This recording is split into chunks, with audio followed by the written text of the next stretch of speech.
ቆይ እስኪ የመጣሁትን መንገድ ላስበው ዞር ብዬ ቆይ እስኪ ምን አለ እርሱ የተሻገርኩት ያለ ጌታዬ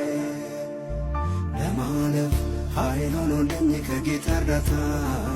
በስቶልኝ ነው የማውቀው የአምላኬን ምሕረት ደግነቱና ቸርነቱ ነው ግን ሳላስበው